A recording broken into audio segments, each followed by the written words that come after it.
Hello Stormers, welcome. My name is Derek. I hope you've been enjoying this series. It's certainly done extremely well on our channel. We've got more than 34,000 views on this series and more than 1,000 likes. So if you are enjoying it, please like this video. It does help us boost the signal on these videos. And also if it's earned a subscription, please click the subscription button below and notifications on for when I post new ones of these. Okay, so when we last left our heroes, they were on a tunnel from the High Hall in Torm's Hold, Torm's Hold, whatever it is, the terrible name, and they're going towards the cemetery or the graveyard of Eltruel. And it's a long tunnel, so you know, feel free to kind of stretch it out or you know, make sure that they're aware of how far they're traveling, because here is the High Hall and the Grand Cemetery is all the way over here. So there's a tunnel that exists under the ground all the way to the Grand Cemetery. When it comes to the cemetery, there's not really a map of the whole place that's more detailed than this. So if you want to make it up as you go along, that's fine, and you can just lead the characters very gently towards the main place where they need to be, which is called the Chapel of Light. But first we want to talk about a character that is waiting for them in the Chapel of Light. His name is Gideon Lightward, and as you can see, he's a bit of a gnarly dude. He has been corrupted by the devils in the months before Eltruel was sucked down into hell.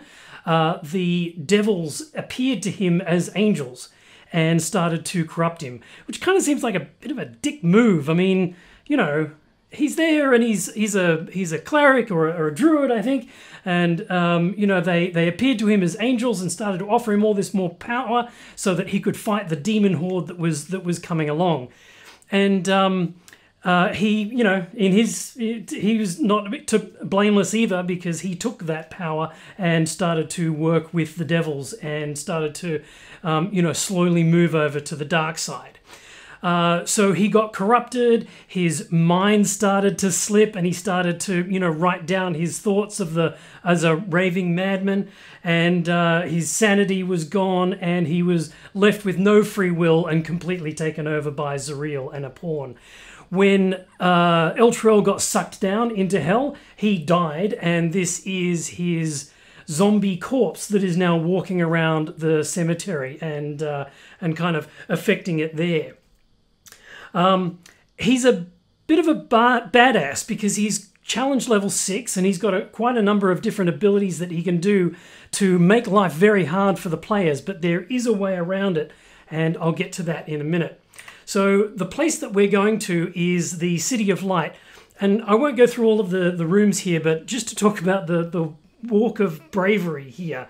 At the front, there's 8 pillars in the Walk of Bravery, and each pillar has a fresco of a certain hero or notable person. And it doesn't quite say if they're a notable person for Eltruel or for Torm or you know, what their relationship is, but their names are actually quite important. So make sure that you read the description that as the players approach, and point out that they can see these pillars and that they can see that there are heroes depicted on them.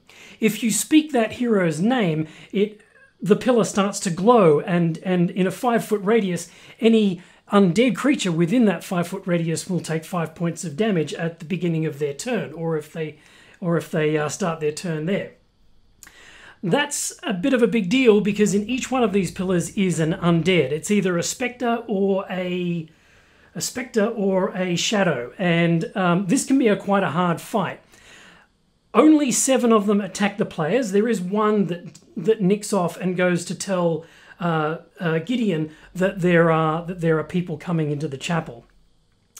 So even with 7, it can be quite a difficult fight if they don't get that they have to turn on these pillars. And there's not really any indication other than the frescoes being, you know, carved in the shape of the heroes that gives any indication that they can actually do anything. So if the players speak the word out, the names out loud at the table, I would probably give it to them. How do they find out what the names are? Well, they roll a history or an intelligence check, and it's a very easy check. It's a DC 10, but for every point above 10, you remember one more name of the 8 heroes. Now, I wanted to talk about the heroes because the names of them are stellar, and I'll go through some of my choice favorites here. We've got Bertrazomes, Kassar, who just has one name like Beyonce or Prince, Dop Husa, yes, that is not a spelling mistake, OOSS. We have Renk the Bloody, Laville Danu, and if there's not a D&D inspired drag queen called Laville Danu, then I don't know what we're all doing here. And my favorite, Van Lancer Eagle Talon. So whoever at Wizards came up with these deserves a freaking medal, because these are genius names, and I love every single one of them. Okay, so as the players move through here, in G3 there's a fairly powerful magical weapon that they can pick up, but the real action takes place in G4, where they come up against our friend Gideon Lightword. He has stationed himself here. As long as the Spectre that went and had a chat to him has told him that there are people coming, he comes in here and is ready to fight the players, or ready to, kind of encounter with them, when just as the players walk in, a bunch of demons come burbling up from the staircase here, because there has been a portal opened up underneath, which is letting demons into Eltruel.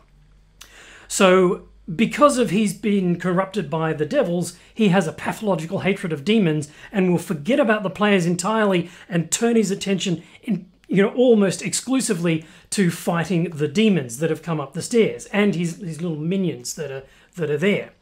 When the battle finishes, whether the players help or not, he will lower his weapon and be open to parleying with the players. They need to convince him either with a persuasion check or a deception check that they are interested in eradicating all demons from the face of the planes, and he will then trust them enough to let them pass and even give them one of his minions to go down and work with them into the lower levels of the Citadel of Light. So here is the Catacombs underneath. Again, I won't go into too much detail here, but what the players are working towards is getting towards G12. And that is where our good friend Ulder Ravengard is lying. He has the Helm of Torm stuck on his head. He went down there specifically to find this, but it's been corrupted, and he's currently in a battle between good and evil, between Torm and the demons, and he's trying to break free of this kind of trance that he's in. He's burbling in demonic, and he's, not in a good way, and he can't talk to the players, and unless they understand demonic, they can't understand what he's saying. But as just as you've kind of come to grips with this fact, the portal that is sitting here opens up and spews forth 3 more minotaurs. Now, it's important to kind of remember that on the way to the chapel, there's an encounter with minotaurs. There's the Spectre fight with the Pillars of Light, and there's also the fight against the demons that you help Gideon with. And now there's this one, and they're all pretty kind of, medium difficulty fights. And it's important that you don't get the sense that the players can have a rest. This is a dangerous, evolving situation, and there are constantly things. So if they do try to have an hour's rest, or good luck getting a full night's sleep in down here, they will absolutely be disturbed by more demons as they come through here. So they should never feel safe within this whole area. So you fight those guys, and then you need to find out what to do with poor old Ulder Ravengard, who's sitting there babbling incoherently. The one thing that you can do with him is sort of recognize that he's under some sort of curse or some sort of existential crisis. And Ferrier, who is back at the High Hall, has an opportunity or has some skills in this area and can possibly help. So you need to kind of pick Ulder up and take him back to the High Hall and get Feria on the case. Ulder Ravengard is still suffering from the effects of this internal battle that is going on in his mind when you bring him back to the High Hall. And Feria offers to cast a ritual that will free him from this battle. But it's not without its own dangers. It takes about 30 seconds to cast the ritual, and there's a whole bunch of things that you need to do. One of the players needs to hold his sword and stand next to a altar of Torm, and you need to cleanse the altar and make sure it's all good, and there's a couple of steps that you need to go. But the real action happens, the real action starts when they start to cast the ritual. It immediately draws the attention of two will-o'-the-wisps that just sort of appear out of the walls and will move to attack the player who is holding the sword. In addition to which, the energies that are pulsing through the sword require a fairly hefty D11 con save each round for the 5 rounds that it takes to cast the spell. If you fail that saving throw, it will issue 10 hit points of damage to the person holding the sword every round that they're there. So a potential 50 points of damage to a level 6 character is quite the challenge.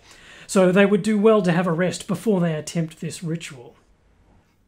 Now, when he comes to, Ulder tells a story about the visions that he's been receiving from the Helm of Torm. There are rules in there if the players sort of put on the helmet themselves and they can see the same sorts of things, but I won't go into those rules here. It's all in there if the players decide to have a go at that. But Ulder can tell them that what they need to do is he saw a vision of a winged holophant, and he identifies Lulu if Lulu is with the party at this point. And as a result, he tells them that she is key, because in his vision, the holophant was with Zariel, the priestess, the paladin of Torm, who was corrupted. And before she was corrupted and went over to the side of the devils, she thrust her sword into the land of Avernus, and a huge ebony palace sprung up around it and was protected by it, which was then consumed by the land and sucked down. But the holophant knows where that thing is. This will trigger memories in Lulu, and there are rules in the book about what memories trigger and when. But Lulu basically remembers that after that battle where the sword got thrust in, she wandered the landscape of hell and came across 2 Kenku, and the Kenku took her to a place called Fort Knucklebone, which is kind of like an area where they're tinkering and they're collecting things, and they're sort of scouring the landscape and bringing this stuff back and working on it. So that is the next step, and Lulu is very emphatic that that's where they need to go next. There's even a section in there where Lulu describes Lulu leaving the city and going out and looking over the lands and seeing Fort Knucklebone, and it's only about 10 miles away, and she comes back and tells them that that's where they need to go next. This does present a very large problem for the players, because they now need to get out of Eltruel and onto the ground. And there's kind of no easy way to do it. The book describes 3 different ways. There are these massive chains that are stuck into the city, and they're slowly dragging it down into the River Styx. You can climb down using these chains. There are all sorts of penalties and challenges. The chains are obviously cursed with infernal energy, and as a result it makes them very difficult to traverse. They're actually quite wide, so it's not a sort of a dexterity challenge, but there are other challenges that the players are going to encounter. In addition, there is a way that you could just fly down. Lulu is able to fly, and if any of the other players are able to fly, they can choose that route. The third option is to improvise a way down there, either with parachutes or gliders or some kind of flying contraption, a balloon maybe. If there are tinkerers or artificers in the party, that may be an option for them to create something out of the materials that are lying around in the High Hall. So feel free to let the players, be creative. It does sort of say that there are if the players come up with a really good idea, it should just work. And I think that's a really nice way. You don't need to attach dice rolls to every single thing that the players do. Once they get down there, once they get down at the bottom, they are presented with another threat, and that's that there are a number of forces that are arrayed in demons down at the base of the city. So they will need to contend with that, and there are rules in the module for that as well. There are also additional rules if you fly down, or if you float down, or you get down there some other way. You can avoid going through those lines of opposing troops, but you have a good chance of attracting some of the flying creatures that are roaming around, and some of those are pretty nasty and have backup to them. So once you get down the bottom, it should be a fairly easy trek to get to Fort Knucklebone, assuming you get out of the initial threat of the demons at the bottom. And then as you get across to Fort Knucklebone, the characters should level up to level 7. So that's it. That's my 7th, weirdly, part 7 of my Descent into Avernus tips for DMing this adventure. If you have liked it, as I mentioned, please put a like button and subscribe if it's worth your while. And put the notifications on to make sure that you get notified next time I put up a video. Thanks, everybody. Have a good one. See you soon.